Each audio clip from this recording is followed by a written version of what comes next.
Hey, welcome to another edition of News You Can Use. I'm your host, Brandon Gonez, and we have a lot to talk about, including the fact that, have you heard the Canadian government is now looking to implement vaccine passports? I know. We'll get into it. Also, a Canadian city is working to identify unmarked graves of Indigenous children. It is a tragic story. We have the details for you. But there's also a Canadian city that has decided to take down the statue of Canada's first Prime Minister, Sir John A. Macdonald. We'll tell you which city that is in a few minutes. And then we do have a bit of good news, because we need some on a Friday. One of our team members has finally learned how to parallel park. Who is it? What do you... We'll tell you who it is in just a few seconds, but first, you got to do what you got to do, meaning subscribe to this channel, hit that notification bell, and follow us on all of our social media because we are a vibe, okay? All right, let's get back into it. So, proof of a vaccination will be required to travel to Canada and other countries abroad. Reports have been saying that the federal government is now planning to launch its first phase of a vaccine certification program for travelers entering Canada as early as, get this, July, which is just a few weeks away. So here's how it's all going to work. They're actually creating this app called ArriveCan. And that's going to allow travelers to take a photo of their vaccine documentation. You know, if you've gotten your vaccine, you get sent that notification in that paper, and you can upload that into the app before going through customs.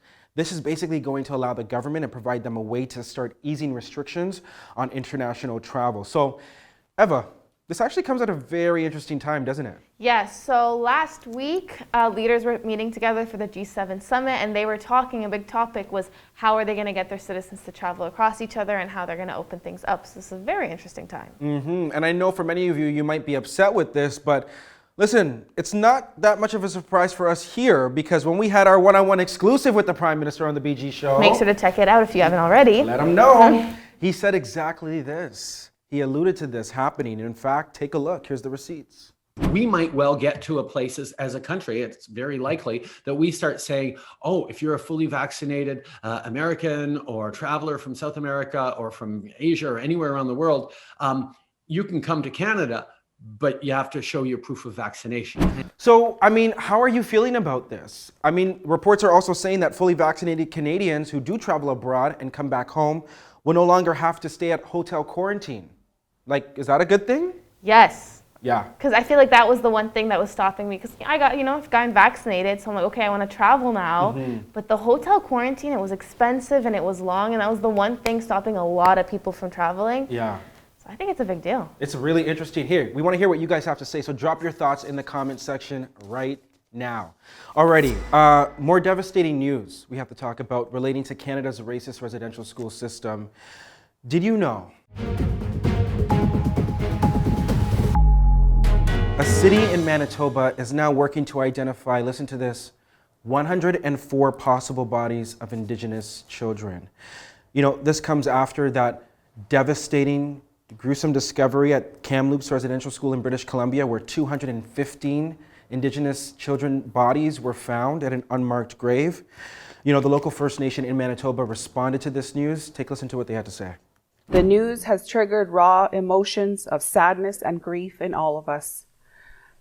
The discovery is not new for us. For many years, we have been actively working to identify the Brandon Residential School cemeteries and the unmarked graves. Wow. So Eva, I mean, how many bodies are we talking here? So since 2012, they've discovered 104 bodies, but they've only matched 78 of them with a burial record. So many of them are unmarked. They don't know if they were children. They don't know anything about them. Jeez. You know, our hearts go out to families affected by this because we know the cyclical effect residential schools has had on Indigenous families. Let us know how you guys are feeling about hearing this story in the comment section.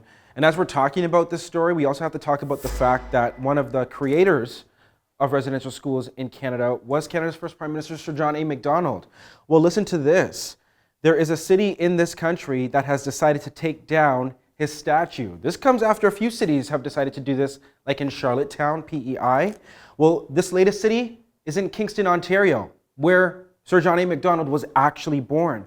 And listen to this. This statue has been up since 1895. So Eva, this is a contentious issue here, Yeah. controversial. What are people in Kingston saying? So they took it down this morning, and there was a lot of mixed emotion. There were about 100 people watching it taken down. Some of them were very happy. A lot of Indigenous people were like, yes, you know, good riddance. Overwhelming. It is overwhelming. I never thought it We would can happen. heal now. Our families can heal. Also, 2 people stood with the Canadian flag in front of it because they did not want it to get taken down. Wow. Now, what makes the story interesting is that they didn't demolish it. They took it down, and they want to put it somewhere else. Like where? So some people are saying that they might put it where he was buried, at his grave. And so the mayor has said that he's going to work with the Indigenous people in the area to find out where they're going to put it somewhere else. But I get it. Like it's a step forward for Indigenous communities, and if that means something to them, then I'm all for it. But like, what are you doing to support these communities afterwards? And to break that cycle. Yeah. Yeah, of Like, destruction. what are you providing them? Like, removing a statue? Like, oh, hurrah! Like, that's great. But some of these communities don't have clean drinking water. Yeah, boil water advisory is still in effect in many First Nations across this country. So, Kelly, good point. Let us know how you guys are feeling right now. Speaking of Kelly, we have some good news.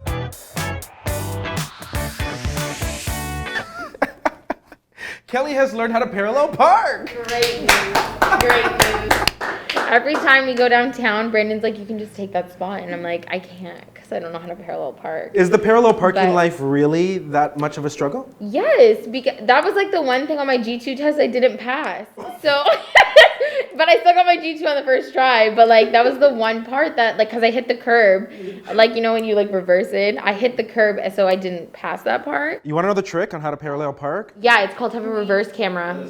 Oh, no. Well, not everybody has a reverse camera in their car. I don't have one. That's the problem. Well, let me teach you. This is the trick. Okay, match your side view mirror with that car. With which part of the car? With the other side view mirror of the other car. Oh. Yeah, so you match them together, Okay. right? That you're parallel with them, and then you start reversing, and you pull all the way to the right. Start reversing. Once you reach midway, 50%, push all the way to the left, and you'll be That's good. That's it. Okay. I promise you and it that works. works on all cars. On all cars. Okay, so if you So if didn't I know, hit a car, the bill's going to you. So did you know Brandon Gomez is a driving instructor? Fun fact. Well, we collect checks everywhere. All right. Congratulations, by the way. I'm happy for you. Thank you. I really had to go to work. Okay. And by the way, we want to remind you guys that the BG Show is coming out this Sunday. We have a special episode. It's titled, Why Does Brampton Get So Much Hate? Can you tell us why? Because we tried to ask that question, and we had some big guests, including For Y'all Entertainment's Jay and Trey Richards. Here's a sneak peek. Like, there's a lot of like artists, sports athletes, like you name it, people in entertainment that actually come out of Brampton, but like Brampton doesn't get that recognition for all of that. Oh yeah, they say so. BG, let me can I ask you something? It's crazy. It's crazy. I don't understand why people like what is it? I don't, even if I say I'm from Brampton and everyone's just like getting at me, roast me, bro, that doesn't change anything. I was born there. I don't know. I didn't have a choice. I'm sure you can't say that. We can bleep it out. There we go. Sorry, it's the Brampton in me, man. Okay, so why do you think Brampton gets so much hate? Well, if you don't know and you want to know, tune in on Sunday, 6 o'clock, right here on this YouTube channel. In the meantime, that's it for news you can use. Remember, if you have any news stories, email us, news@brandongonashow.com. News you can use drops every Tuesday and Friday. And don't forget to watch the BG Show on Sunday. That's a wrap. Bye.